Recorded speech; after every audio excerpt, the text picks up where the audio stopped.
The Coming Robotics Economy: How Platforms, Not Products, Win the Future. Introduction. There's a common misconception about the future of robotics, that the defining transformation will be the robot itself. Sleek humanoids, agile drones, or intelligent assistants are certainly captivating.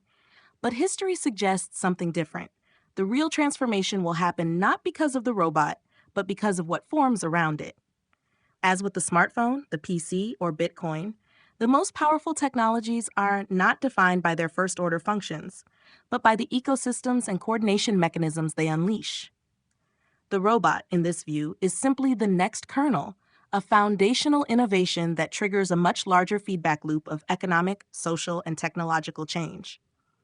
This is the core of the general theory of technological leverage, a framework that helps us understand not just the success of specific inventions, but the logic of technological power itself. In this exposition, we explore GTOL through the lens of robotics and argue that the coming robotics economy will be driven by platforms, marketplaces, and coordination layers, not by robots as products. The general theory of technological leverage. GTOL begins with a simple but profound observation. The most valuable technologies do not succeed because of what they do directly, but because of what they enable indirectly. The process typically unfolds in 3 layers. 1. First-order innovation, the kernel. A novel tool or product solves a direct problem. 2. Second-order derivatives, coordination layers, APIs, or marketplaces emerge on top of it. 3. Third-order effects, entire ecosystems form, new industries, professions, and cultural shifts. Historical examples. Bitcoin was not just a digital currency. It became a trustless settlement layer, a new monetary infrastructure for trading tokenized assets and real-world goods across borders. The iPhone was not just a smartphone. It became the foundation for the App Store, a global marketplace that allowed developers to build, monetize, and scale new services. Microsoft Windows enabled the standardization of software distribution, which fueled a software economy and shaped the entire digital workplace. Sony's mirrorless cameras didn't just improve photography, they shifted the entire camera industry toward modularity, real-time features, and smart tooling, giving rise to an entire accessory and services economy. In every case, the first-order product was important, but the true leverage came from the platform that grew on top of it. 3. Robotics as the next kernel. Today, robotics sits at a similar threshold. Most people still think of robots in narrow terms: industrial arms in factories, vacuum cleaners in homes, humanoid prototypes on stage. But this is the first-order view: the tool, the machine, the novelty.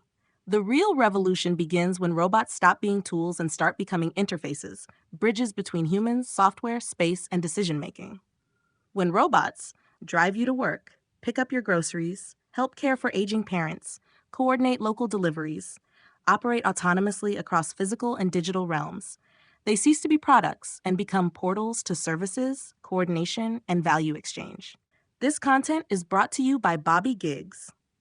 Promote your brand here and reach a wide audience across platforms like YouTube, Instagram, and Facebook. Follow the links in the description to get started. IV, the robotics stack. To understand how robotics will evolve into a platform economy, we must map its full technological stack. Layer 0, physical hardware: wheels, legs, arms, drones, grippers, batteries, sensors, cameras, actuators. Layer 1, core compute and OS: robot operating systems, ROS, on-device AI, visual recognition, speech processing, pathfinding, modular chipsets optimized for physical autonomy. Layer 2, cloud coordination, real-time fleet tracking, task queues and scheduling APIs, mapping, localization, and over-the-air updates. Layer 3, task marketplaces, robot as a service, RaaS platforms, task bidding systems, e.g., who will pick up the groceries fastest, agentic AI integrations for complex task planning. Layer 4, developer tools, no-code robot behavior builders, simulation environments for virtual training, SDKs for building apps that run on robots. Layer 5, human ecosystem integration, robot insurance, certification, and maintenance networks, urban design and architecture for robot accessibility. New job categories: robot mechanics, AI overseers, task dispatchers. This stack is what transforms a robot from a gadget into a platform for value creation. the feedback loop of the robotics economy. Here's where GTOL reveals its full power. Even if you don't want a robot, you may want what a robot can do for you. And once others start using them, you're pulled into the marketplace whether you like it or not. This is how second-order marketplaces turn into self-reinforcing feedback loops.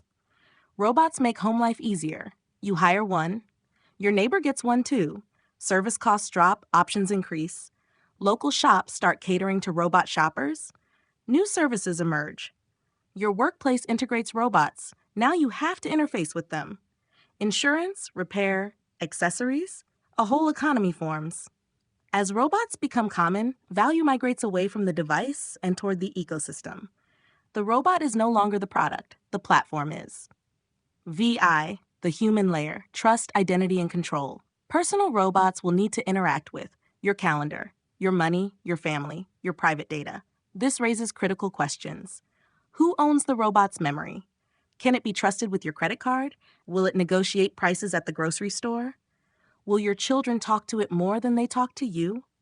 This demands robust systems for sovereign identity, verifying who the robot represents, spending limits and permissions, memory encryption and selective forgetfulness, robot ethics and autonomous decision boundaries. Like smartphones before them, robots will require an entire trust framework layered on top of their task performance. Societal and economic implications.